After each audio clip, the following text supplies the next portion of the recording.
नमस्कार। आज के इस लेक्चर में हम 10th फिजिक्स की एक्सरसाइज 13.1 का क्वेश्चन नंबर 6 करेंगे। Here we have the statement, a medicine capsule is in the shape of a cylinder. Generally medicine capsule इसी शेप के अंदर होता है और इसके सेंटर में देखिए ये सिलेंडर है, ये सिलेंड्रिकल शेप में है with two hemisphere stuck to each of its end. और ये आपका मेडिकल कैप्सूल दोनों ओर से ये हेमिस्फीयर शेप के अंदर है। देखिए ऊपर भी हेमिस्फीयर है और नीचे भी हेमिस्फीयर दिया हुआ है। The length of the entire capsule is 14 mm। और यहाँ पर देखिए यहाँ से लेके यहाँ तक जो एंटायर लेंथ ऑफ कैप्सूल है वो 14 mm है। इसको हम यहाँ राइट कर देते हैं। देखिए मैं राइट कर रहा हूँ 14 mm millimetre. And the diameter of the capsule is 5 mm। और कैप्सूल का डायमीटर यहाँ से लेके यहाँ तक हमें दिया हुआ है 5 mm, यहाँ से लेके यहाँ तक तो 5 mm है, तो हम यहाँ राइट कर देता हूँ मैं, ये डायमीटर है कैप्सूल का 5 mm millimetre. Now what we have to find its surface area. और हमने इस कैप्सूल का फुल सरफेस एरिया निकालना है। स्टार्ट कर रहे हैं, यहाँ हम डायमीटर से चलते हैं। देखिए क्योंकि कैप्सूल का डायमीटर 5 mm है, इट मींस सिलेंडर का डायमीटर और हेमिस्फीयर का डायमीटर सेम है, दैट इज 5 mm। तो फर्स्ट नंबर पे मैं इस हेमिस्फीयर को लेके चलता हूं। देखिए हेमिस्फीयर की बात करते हैं, क्योंकि हेमिस्फीयर का डायमीटर 5 mm है, इट मींस उसका रेडियस कितना हुआ, हाफ हो जाएगा 5/2। तो हम यहाँ राइट कर देते हैं रेडियस ऑफ द हेमिस्फीयर, उसको हम r से डिनोट करते हैं, that will be 5/2 mm millimetre. फिर से दिखा देता हूं मैं। देखिए क्योंकि diameter of the capsule is 5 mm, 5 mm है, यहाँ से लेके यहाँ तक 5 mm है, तो उसका रेडियस 5/2 हो गया। अब हम सिलेंडर की बात करते हैं। ऊपर ये जो सिलेंडर दिया हुआ है, क्योंकि सिलेंडर का डायमीटर और यहाँ पर हेमिस्फीयर का डायमीटर सेम है, तो उसका रेडियस भी कितना हो जाएगा 5/2। तो हम यहाँ राइट कर देते हैं रेडियस ऑफ द सिलेंडर कितना हो जाएगा 5/2 mm मिलीमीटर। यहाँ भी राइट कर सकते हैं हम, क्योंकि यही रेडियस है आपके इस कैप्सूल का। यहां भी राइट कर देते हैं 5/2। और ये आपके पास यहां भी, क्योंकि ये भी हेमिस्फीयर का रेडियस है, इसको हाइट भी कह सकते हैं, तो यहां पर ये 5/2 हो गया। यहां भी 5/2 राइट कर सकते हो आप, सेम है ये भी 5/2 है, रेडियस है, यहां हमने राइट कर दिया। नेक्स्ट चलते हैं, हाइट ऑफ द सिलेंडर की बात हो रही है, क्योंकि हमें इस कैप्सूल की फुल लेंथ दी हुई है, यहां से लेके यहां तक कितनी दी हुई है 14 mm, लेकिन हमारे पास सिलेंडर की लेंथ कितनी है यहां से लेके यहां तक, तो इसकी यहां से लेके यहां तक की लेंथ हम निकालते हैं। That will be height of the cylinder. Start कर रहा हूं, देखिए ये टोटल लेंथ कितनी है 14, उसमें से क्या माइनस कर देंगे 2 मल्टीप्लाइड बाई, देखिए ये हाइट और ये हाइट यहां से लेके यहां तक 5/2, ये भी 5/2 है, तो 1 and 2 5/2 होगी, तो 2 मल्टीप्लाइड बाई 5/2, इसी में से हम माइनस कर देंगे तो कितना हो जाएगा। देखिए 2 से 2 कैंसिल हो गया आपका, और 14 में से 5 चले जाएगा, तो that will be 9 mm, 9 millimetre हो गया आपका, 9 मिलीमीटर। यहाँ राइट कर देता हूँ 9 mm। नेक्स्ट अब आगे लेके चलते हैं। देखिए फाइंड इट सरफेस एरिया। अब हम सरफेस एरिया पे आ गए हैं। सरफेस एरिया स्टार्ट कर रहा हूं। पहले नंबर पे मैं फर्स्ट नंबर पे ये सिलेंडर को लेता हूं।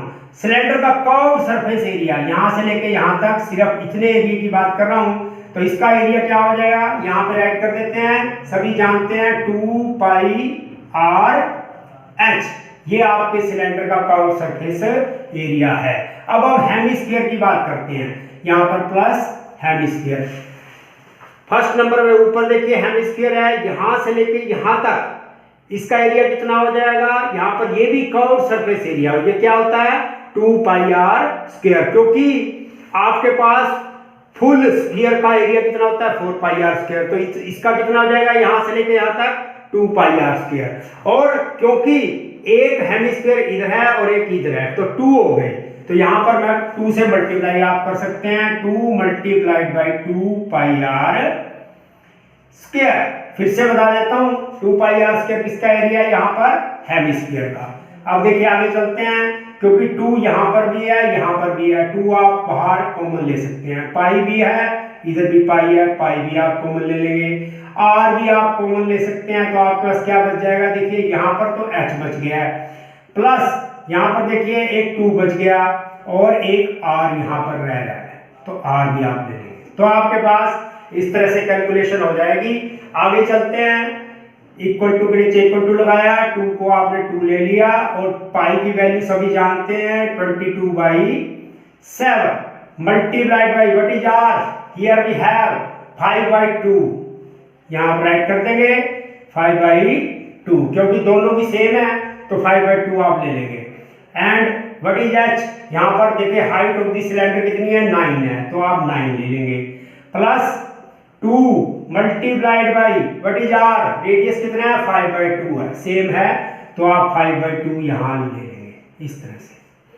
नेक्स्ट देखिए कैलकुलेशन में आप आगे चलते हैं, यहां पर 2 से आप 2 कैंसिल कर देंगे, ये इसको और क्लियर कर देता हूं मैं। यहां पर ये मैंने फिर से 2 राइट कर दिया, 2 को आप 2 यहां पर कैंसिल कर देंगे।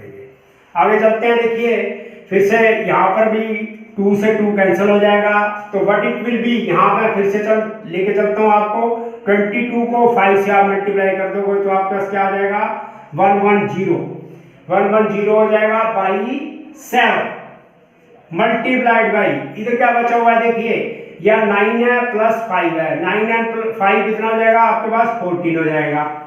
अब और आगे चलते हैं, देखिए 7 इधर 14 है, यहाँ 7 है, तो 7 2 जा 14 हो गया, यहाँ पे 2 आ गया। अब 110 को आप 2 से आप मल्टीप्लाई करोगे तो 220 आ जाएगा यहाँ पर, और ये किसमें दिया हुआ है, मिलीमीटर में है सर जी, तो यहाँ पर आप मिलीमीटर राइट करेंगे। एंड क्योंकि ये एरिया है तो आप यहाँ स्क्वायर जरूर लगाएंगे। फिर से मैं आपको रिवाइज करा देता हूँ इस क्वेश्चन को।